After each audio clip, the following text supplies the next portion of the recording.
Hi lovely Geminis, what's coming in for you? And also I just want to say thank you for all your comments on the last reading. We got that mother energy coming in and I was absolutely taken aback. So many of you got in touch in the comments section with your stories, with what's going on with mothers who are no longer with you and their influence, and I don't know, I just found it really powerful reading them, and also very moving as well, and that energy really hit home and I kind of felt it alongside you. So that always means a lot to me as a reader, and also that you'll put yourself out there like that in the comments section.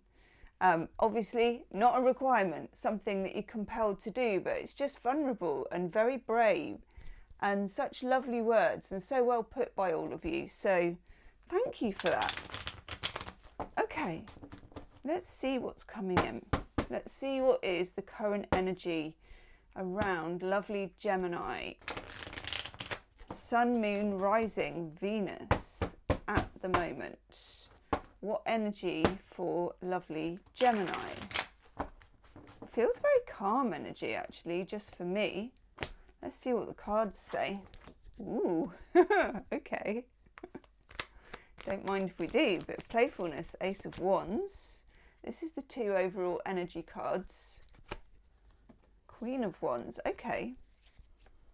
So we're going to look as normal. We're going to look at your love life. We're going to look at career, destiny, life purpose. And then we don't know what we're going to look at because it just goes in a certain direction. We have the Ace of Wands as an overall energy card. Nice. The Ace of Wands has a playful vibe. It has a passionate vibe. It can be that you are becoming more creative. It's Kundalini energy. It's getting a bit of a, you know, a bit of a woof or a ruff or whatever it is that you feel, that kind of whoosh. It can be a strength as well if you've been feeling a bit flat, a bit defeated, a bit meh. Because Geminis, you are mutable, you are an air sign. Your feelings are designed to breathe through you, you know, and sometimes that's quicker and sometimes it's slower, and always it's in and out and exchanging. You know, if your energy were just particles, they're kind of mixing and finding, and it feels like if you've got a project that you've been thinking of or a relationship that you're thinking of, there is a bit of a power up when you get the Ace of Wands. And it's fire energy as well. Fire energy has been knocking around my readings, kind of going to different signs, almost sort of uninvited, but in a very nice way. Like a very interesting and pleasant gate crasher. Okay, and it feels like it might be crashing your reading today. And I'm loving that. And then we have the Queen of Swords, which is an entirely different energy. So the Queen of Swords, air sign energy, but not necessarily Gemini energy. So Queen of Swords is very ordered. She likes to keep things tidy. She has this sword of truth. She can put things to the sword and consider them and dissect them and also reject them if they don't fit within her boundary. Okay, this is a need for you to have this going on, which is wild, which is exciting, which is, you know, it could be chemistry with somebody or a passion for something. It's woof, you know, but this is a call for you to have it contained, to have a container of some kind. And that doesn't mean that you have to make it boring or take away from the excitement. It just means that sometimes things grow stronger in a container. And that container is kind of psychological, because the Queen of Swords, air sign, communication, psychology, what's in your head, okay? Perfect if you are trying to... It's a bit like if you're writing a book. Say you're writing a novel, you've got all of these words and everything. There needs to be some kind of structure. It doesn't need to be a suffocating structure or a traditional structure, but you need to know it has one. It's the skeleton of the body. It's the structure of the book, that kind of thing. Well, We've got off to a rip-roaring start, Gemini. Let's have a look at, there will be an extended reading. In the extended reading, because someone asked me about this the other day, it's an extended love reading, okay? If strong themes have come up throughout the reading, we'll visit them in the extended, but it is an extended love reading. So when I do the love cards in the second half here, we take those love cards and we clarify them. And that is the extended reading. So if you get to the end and you feel like you've got more questions and it's really relevant to you, that is the first link in the description box. Okay, woof, God, right. This is very interesting indeed. Very interesting. It feels like endings are a bit of a thing actually for you. And there's sweetness and there's sorrow to do with that. Okay, I'm going to show you the 4 cards that I've just pulled.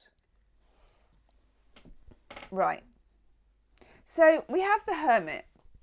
And the Hermit is anyone, I mean, it's Virgo traditionally, but it's anyone who takes themselves up onto the hill. You know, the hermit, there used to be hermits knocking around, you know, back in biblical days, sackcloth, running off to the edge of society, living in caves, all that kind of stuff. And there's a certain wisdom in being solitary because you're not, it's a bit like, I suppose now we would call if you went off grid. You know, if you, and for Geminis this is difficult because most Geminis are very connected with technology actually, because it gives you a freedom, whereas with other people it takes away a freedom. I think with Geminis it can give you a freedom because you're good at it, it works for you. But this is just a call not to dump your technology, it's a call to take yourself out of a situation and think.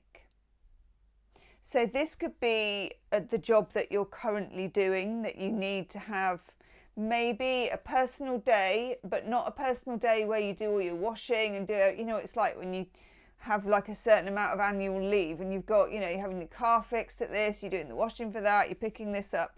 This is a personal day where you wander around and think, you know, like you used to do when you were 10. That kind of exploration.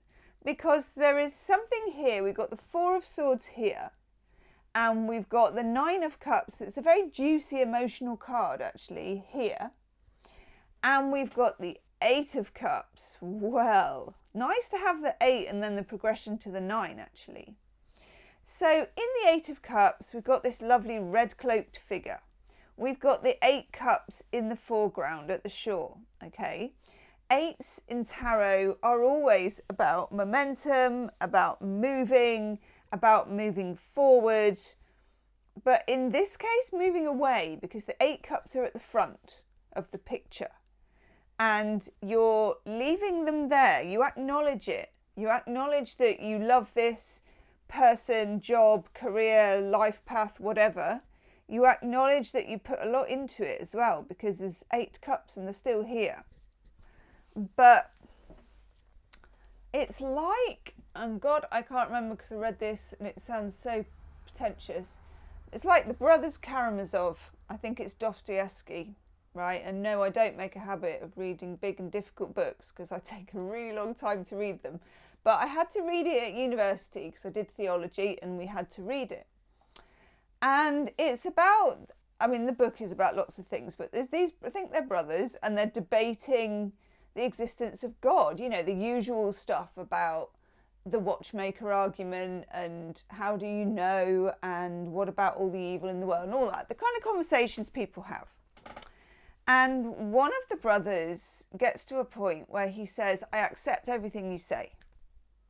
And if that's the case, you know, if this is the God that you are describing, I respectfully return my ticket. So this is a very similar situation for you. You are not wishing to kick down the edifice of what it is that you don't any longer wish to be a part of.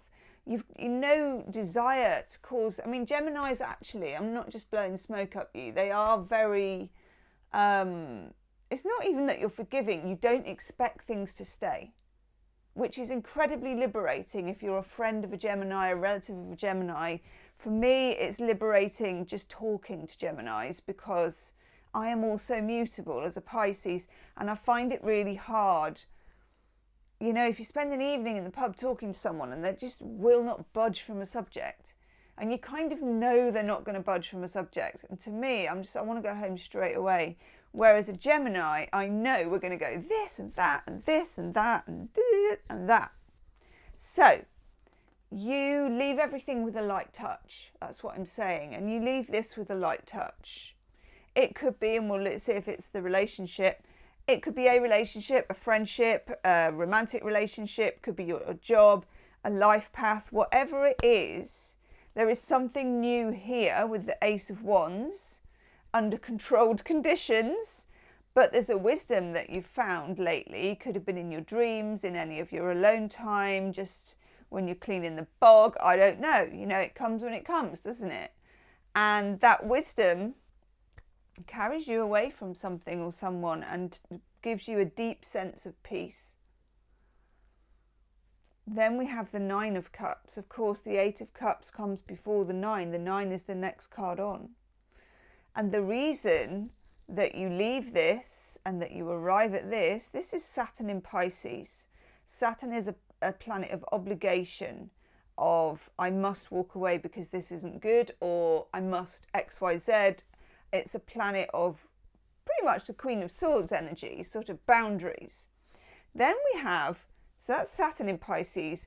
The Nine of Cups is Jupiter in Pisces. Jupiter is the expansive planet with no rules and regulations, really. It's more about philosophy and getting wider and wider, and what do you love and why do you want it and what's really in your heart, and this is my heart's desire, and all of that fizzy energy that the Ace of Wands actually brings you as well is right there. So this releases you so that you can fizz and find out what it is you really want. And for some of you, it may have been that you really thought you wanted whatever it is you're walking away from. And as humans, we are constantly revising our script. You know, it's as a human, it's like you've come in to make a movie of something with no rehearsal, isn't it? You're just there. You make the cuts as you go. Okay? I like this for you. So, in terms of career, in terms of life purpose, in terms of where you're at the moment, that is where you're at, and we're going to look at your love life. I know, as if we need any more. Okay, oh, nice. The Star.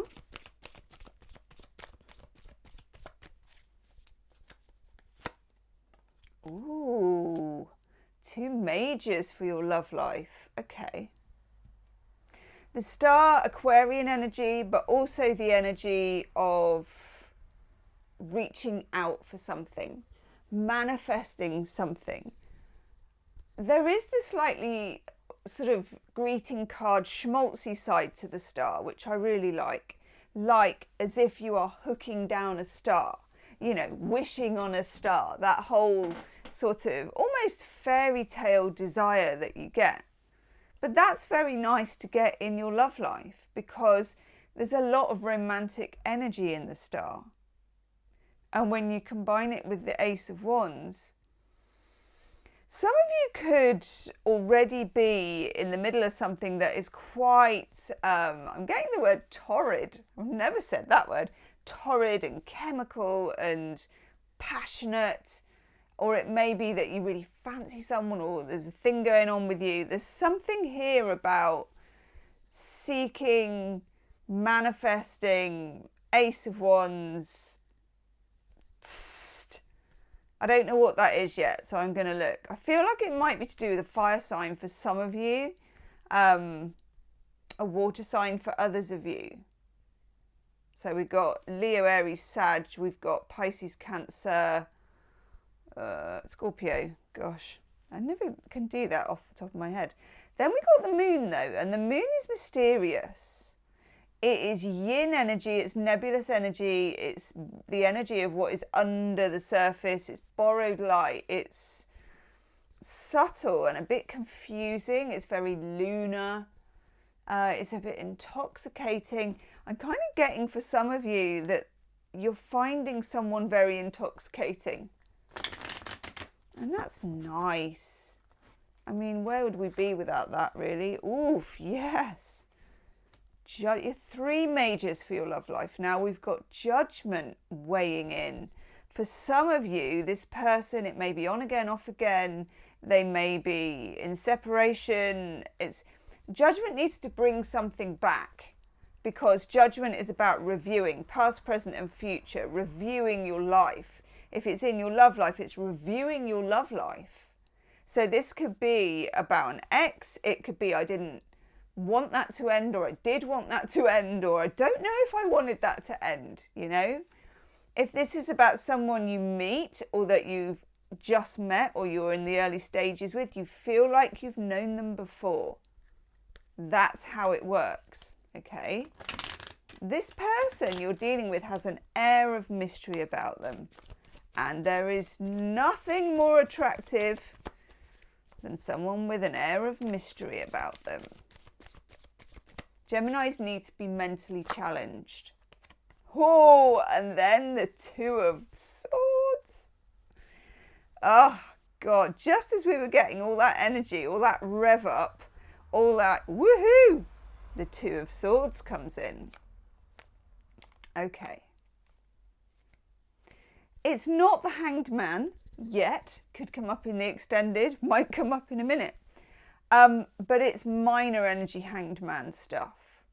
The universe is saying to you here, you're blindfolded in a very nice way.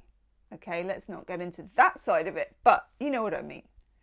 You are struck. You can't quite, you don't want to see the wood for the trees, and you can't see the wood for the trees at the moment.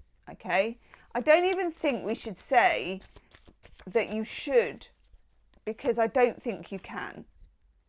So it's almost like, and I'm glad that we've got the 4 of Wands, it's almost like you're being blindly guided, that you are just moving towards something with someone or towards someone that is spectacular and mysterious, and you wouldn't see for looking, okay?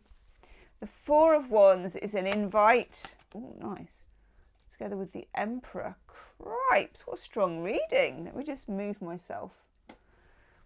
4 of Wands is, let's just say you're being guided and this is where you end up. It's really nice. This is 1111. It's a otherworldly kind of a place, but it's beautiful energy, simpatico energy, meant to be energy, destiny energy. And then the Emperor. The Emperor is somebody who makes decisions and initiates and makes things happen. It's a strong individual that goes toe to toe with the Gemini. Okay?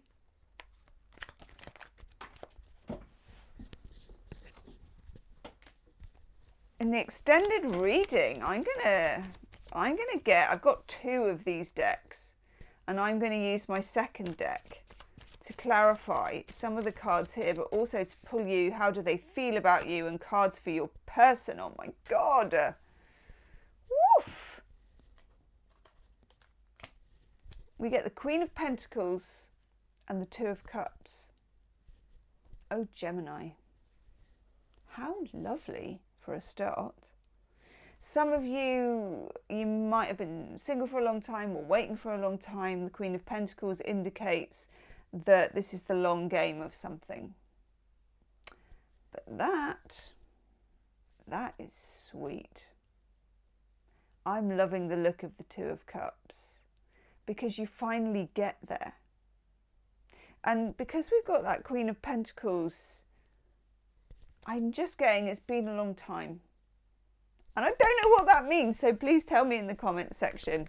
Okay, I'm going to go and do your extended reading. I'm going to refresh my cup of tea and get my other deck out, the Smelly Tarot. There it is. We're going to use the Smelly deck. Woohoo! Can't wait. So that is the first link in the description box if you want that. Do leave me a comment. I love Gemini comments. Okay, I do. And I'll see you on the other side.